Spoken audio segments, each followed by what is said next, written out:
सन 1398 विक्रमी संवत 1455 ज्येष्ठ मास की पूर्णिमा का ब्रह्म मुहूर्त। काशी नगर का वो लहरतारा तालाब जहां सर्व सृष्टि रचनाहार कबीर परमात्मा पृथ्वी से 16 शंख कोस दूरी पर स्थित अपने निज धाम से शिशु रूप धारण कर अपने तेजोमय शरीर को हल्का करते हुए कमल के फूल पर प्रकट हुए, जिसके प्रत्यक्ष दृष्टा थे ऋषि अष्टानंद। इस पूरे घटनाक्रम को देख ऋषि जी आश्चर्यचकित रह जाते हैं और सोचते हैं, आज यह मैंने कैसा दृश्य देखा? ये मेरी भक्ति की उपलब्धि है या कोई भ्रम? गुरुदेव से पूछता हूं।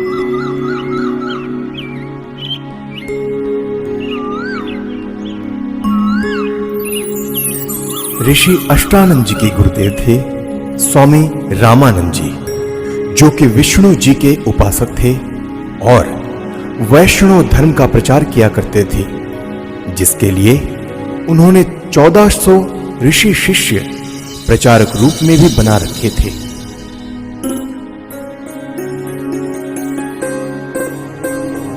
प्रणाम गुरुदेव। प्रणाम। क्या बात है अष्टानंद, कुछ दुविधा में लग रहे हो? हे गुरुदेव, आपकी आज्ञा हो तो मैं अपनी एक शंका का समाधान चाहता हूँ। कहो, क्या बात है? हे गुरुदेव, आज साधना करते समय मुझे आकाश से प्रकाश नीचे की ओर आते दिखा, जिसे मेरी आंखें सहन न कर सकी और आंखें बंद हो गई, जिसके बाद मेरी आंखों के सामने एक नवजात शिशु का प्रतिबिंब बन गया। पुनः आंखें खोली तो वह प्रकाश तालाब के एक कोने में सिमटता हुआ दिखाई दिया। हे गुरुदेव, कृपया मेरी शंका का निवारण कीजिए। यह मेरी भक्ति की कोई उपलब्धि है या कोई दृष्टि दोष? हे ऋषि जी, यह न तो भक्ति की उपलब्धि है और न आपका दृष्टि दोष। इस प्रकार की घटनाएं उस समय होती है जब ऊपर के लोकों से कोई देव पुरुष पृथ्वी पर अवतार धारण करने के लिए आते हैं और किसी स्त्री के गर्भ में निवास कर फिर बालक रूप धारण करके लीला करते हुए अपना अपेक्षित कार्य पूरा कर जाते हैं। अष्टानंद, कोई देव पुरुष ऊपर के लोकों से आया है। अब वह काशी नगर में किसी के घर जन्म लेकर अपना प्रारब्ध पूरा करेगा। स्वामी रामानंद जी ने अपने ज्ञान आधार से शिष्य अष्टानंद जी की शंका का समाधान किया। स्वामी जी का मानना था कि अवतार मां के गर्भ से ही जन्म लेते हैं, लेकिन स्वामी जी को यह ज्ञान नहीं था कि यहां कोई अवतार गण नहीं, बल्कि स्वयं पूर्ण परमात्मा अवतरित हुए हैं, जो किसी माता के गर्भ से जन्म नहीं लेते। वहीं दूसरी ओर काशी में ही नीरू नीमा नाम के एक मुसलमान जुलाहा दंपति भी रहा करते थे। वैसे तो इसी जन्म में वह ब्राह्मण और ब्राह्मणी थे। नीरू का नाम गौरी शंकर और नीमा का नाम सरस्वती था। उनकी कोई संतान भी नहीं थी। वह भगवान शिव की भक्ति करते थे और शिव पुराण की निस्वार्थ कथा किया करते थे। उनकी इसी निस्वार्थ सेवा और हिंदू धर्म के बढ़ते प्रचार को देख मुस्लिम लोगों द्वारा जबरदस्ती उनको मुसलमान बना दिया गया, जिसके बाद हिंदू धर्म के ही अन्य पंडित ब्राह्मणों ने उनको मुसलमान घोषित कर उनका कथा करना और गंगा दरिया में स्नान आदि करना बंद कर दिया, जिसके बाद नीरू और नीमा रोजाना लहरतारा तालाब पर स्नान करने जाने लगे। भले ही उनको मुसलमान बना दिया गया था, परंतु अब भी भगवान शंकर के प्रति उनकी अटूट श्रद्धा थी। प्रतिदिन की तरह ब्रह्म मुहूर्त में आज भी नीरू और नीमा लहरतारा तालाब पर स्नान करने जा रहे थे। संतान ना होने के कारण नीमा अपने भगवान शिव शंकर जी से रोते रोते हृदय से प्रार्थना करते हुए जा रही थी। हे भगवान शंकर, आपके दरबार में लालों की कमी है। एक लाल मुझे भी देते तो मेरा इस संसार में हिस्सा हो जाता। नीमा, हमारे भाग्य में संतान नहीं है। अगर होती तो भगवान पहले ही दे देते। आप रो मत। ऐसे रो रो कर अपनी आंखें खराब और कर लोगी। हमारा कोई उंगली पकड़ने वाला भी नहीं है इस दुनिया में। इसी प्रकार आपस में चर्चा करते करते नीरू और नीमा लहर तारा तालाब पर पहुंच जाते हैं, जहां पहले से ही कमल के फूल पर परमात्मा प्रकट हो चुके होते हैं। प्रथम नीमा स्नान करके तालाब से बाहर आती है, फिर बाद में नीरू स्नान करने के लिए तालाब में प्रवेश करता है। जब नीरू स्नान कर रहा होता है तब नीमा पहले वाले वस्त्र धोने के लिए पुनः किनारे पर आती है और उसे सामने कमल के फूल पर कुछ हिलता नजर आता है, जिसे देख नीमा सोचती है कि कोई सर्प फन हिला रहा है।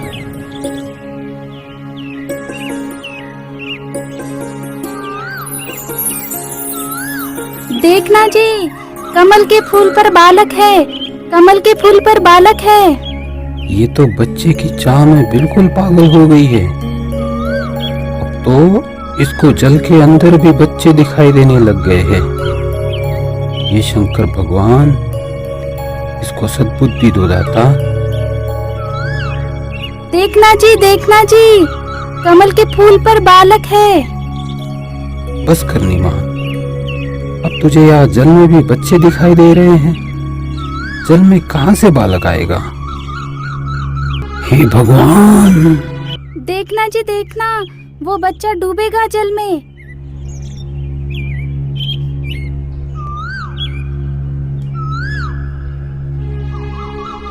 ये बालक पता नहीं किसका है। अब इसको हम घर लेकर जाएंगे तो नगर के लोग पूछेंगे कि किसका बालक चुरा कर लाए हो। हम बताएंगे कि कमल के फूल पर मिला तो कोई यकीन नहीं करेगा। इस बालक को भी छीन लेंगे और पिटाई करके नगर से भी निकाल देंगे। अब हिंदुओं से हमारा संपर्क रहा नहीं और मुसलमानों से भी अभी हमारी इतनी जानकारी है नहीं। नीमा, इस बालक को यही छोड़ दे, इसी में हमारी भलाई है। अगर इसे लेकर हम नगर में गए तो हमारे साथ बहुत बुरा होगा। कोई विश्वास भी नहीं करेगा हम पर। नीरू नीमा को सारी स्थिति से परिचित करवाता है, जिसके बाद नीमा बोलती है, पता नहीं इस बालक ने मुझ पर क्या जादू कर दिया। इसे त्यागना अब मेरे वश में नहीं है, क्योंकि इस बालक ने जो मेरे अंदर आकर्षण पैदा किया है, उसी की वजह से अब मैं इससे दूर नहीं हो सकती। मैं मर सकती हूँ लेकिन इसे नहीं छोड़ सकती। नीमा, तू बहुत सिद्धि हो गई है। मैंने तुझसे आज तक गुस्से से भी नहीं बोला, यह सोचकर कि तू पहले ही संतान के वियोग में दुखी रहती है, परंतु अब मेरे प्यार का नाजायज फायदा उठा रही है। देखो जी, आप कुछ भी कहो, लेकिन मैं इस बालक को नहीं छोड़ सकती।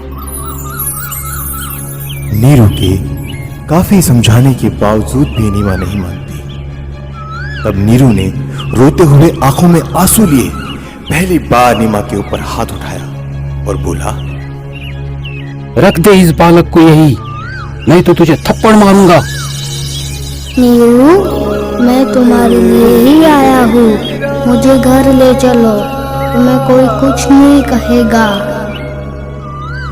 ये क्या बालक बोल रहा है? जरूर यह भूत प्रेत या कोई सिद्ध पुरुष है। हे शंकर भगवान, लाज रखना। यह विचार कर नीरू चुपचाप बच्चे को घर ले जाता है।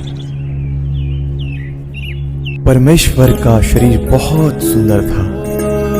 आंखें जैसे कमल के फूल हो, घुंघराले बाल, लंबे हाथ और उनकी लंबी लंबी अंगुलियां, शरीर से मानो नूर झलक रहा हो। पूरी काशी में ऐसा अद्भुत बालक नहीं था। नवजात शिशु रूप परमेश्वर कबीर जी को देखने के लिए पूरा काशी नगर उमड़ पड़ा। जो भी बालक को देखता तो उसके चेहरे से दृष्टि हटाने को दिल नहीं करता। शिशु रूप परमेश्वर को देख आत्मा अपने आप खींची चली जाती। देखते ही देखते स्त्री पुरुष झुंड के झुंड बनाकर मंगल गीत गाते हुए नीरू के घर बच्चा देखने को आने लग गए। परमेश्वर कबीर जी को देखकर कोई कहता यह बालक तो देव अवतार है, कोई कहता कि यह तो साक्षात विष्णु जी आए हैं, कोई कह रहा था यह भगवान शिव ही अपनी काशी नगरी को कृतार्थ करने के लिए उत्पन्न हुए हैं। अपनी अपनी समझ के अनुसार कोई कुछ कह रहा था तो कोई कुछ। यह सब सुनकर नीमा अप्रसन्न हो जाती है। मेरे बच्चे के विषय में कोई कुछ मत कहो। तुमने कभी बच्चा देखा भी है कि नहीं? ऐसे समूह के समूह मेरे बालक को देखने आ रहे हो? नीमा, हमने बालक तो बहुत देखे हैं, परंतु आपके बालक जैसा कभी नहीं देखा, इसीलिए हम इसे देखने आए हैं। हे भगवान शंकर, इनकी नजर से मेरे बच्चे की रक्षा करना। नीमा ने बालक रूप में परमेश्वर कबीर जी को ज्यों ही दूध पिलाने की कोशिश की तो परमेश्वर ने मुंह बंद कर लिया। सर्व प्रयत्न करने पर भी नीरू नीमा बालक को दूध पिलाने में असफल रहे। 25 दिन बीत गए परंतु बालक ने कुछ नहीं खाया पिया। माता पिता चिंतित हो गए कि बच्चे को किसी की नजर लग गई है। लेकिन भले ही 25 दिन हो गए फिर भी बालक रूप में परमेश्वर का शरीर पूर्ण रूप से स्वस्थ था। परंतु नीमा को डर था कि बिना कुछ खाए पिए यह बालक जीवित कैसे रहेगा, इसकी कभी भी मृत्यु हो सकती है। यह सोचकर एक दिन नीमा फूट फूट कर रो रही थी और व्याकुल होकर भगवान शंकर से रह रह कर प्रार्थना कर रही थी कि हे शंकर भगवान, या तो ये बालक देना ही नहीं था, जैसे तैसे रो धो कर मैं अपना जीवन व्यतीत कर लेती, और अब दिया है तो ये मुझसे छीनो मत। इसके बिना मैं नहीं रह सकती। ये बालक मरेगा तो इसके साथ मैं भी मरूंगी। तब परमात्मा जो अजर अमर अविनाशी हैं भगवान शिव को प्रेरणा करके बुलाते हैं, क्योंकि उन्हें पता था कि मैं तो मारूंगा नहीं पर मेरी चिंता में जरूर मर जाएगी। क्यों रो रही हो बेटी? क्या परेशानी है आपकी?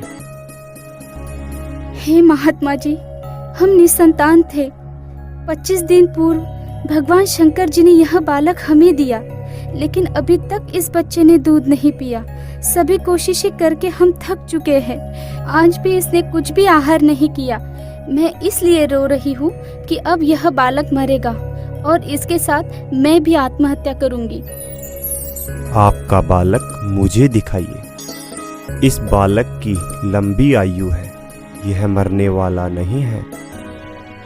देख नीमा, कितना स्वस्थ है, कमल जैसा चेहरा खिला है। हे विप्रवर, बनावटी सांत्वना से मुझे संतोष होने वाला नहीं है। बच्चा दूध पिएगा तो मुझे सुख की सांस आएगी। हे शंकर जी, आप इन्हें कहो एक कुंवारी गाय लाए जिस पर आप अपना आशीर्वाद भरा हाथ रखना, फिर वह दूध देगी। मैं उस कुंवारी गाय का ही दूध पीऊंगा। बेटी, अपने पति को बुलाओ। नीरू, एक कुंवारी गाय ले आओ और साथ में कुम्हार के घर से एक घड़ा भी लेकर आना। वह बछिया दूध देगी, उस दूध को यह बालक पिएगा। नीरू कुछ देर बाद ही एक बछिया और मटका लेकर आ जाता है, जिसके बाद परमेश्वर कबीर जी के आदेशानुसार विप्र रूपधारी शिव जी ने उस कुंवारी गाय की पीठ पर आशीर्वाद भरा हाथ रखा। उसी समय उस कुमारी गाय के थन लंबे लंबे हो गए और थनों से दूध की धार बह चली। नीरू ने पहले ही वह पात्र गाय के थनों के नीचे रख दिया था। दूध का पात्र भरते ही थनों से दूध निकलना बंद हो जाता है। फिर उस दूध को शिशु रूपधारी परमेश्वर कबीर जी ने पिया। नीरू नीमा ने ब्राह्मण रूपधारी भगवान शिव के चरण लिए। तत्पश्चात वे प्ररूपधारी शिव जी वहां से चले जाते हैं।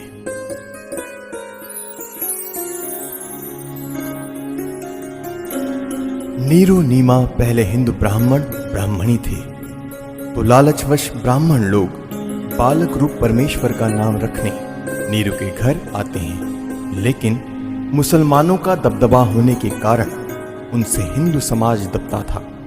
काजियों ने कहा कि अब यह मुसलमान हो चुके हैं, लड़के का नामकरण हम मुसलमान विधि से ही करेंगे। इतना कहकर नामकरण के उद्देश्य से काजी कुरान शरीफ को खोलता है, जिसमें प्रथम पृष्ठ की प्रथम पंक्ति का प्रथम अक्षर कबीर लिखा मिलता है। काजियों ने सोचा कि कबीर नाम का अर्थ बड़ा होता है, तो एक छोटी जाति के बालक का नाम कबीर रखना उचित नहीं रहेगा।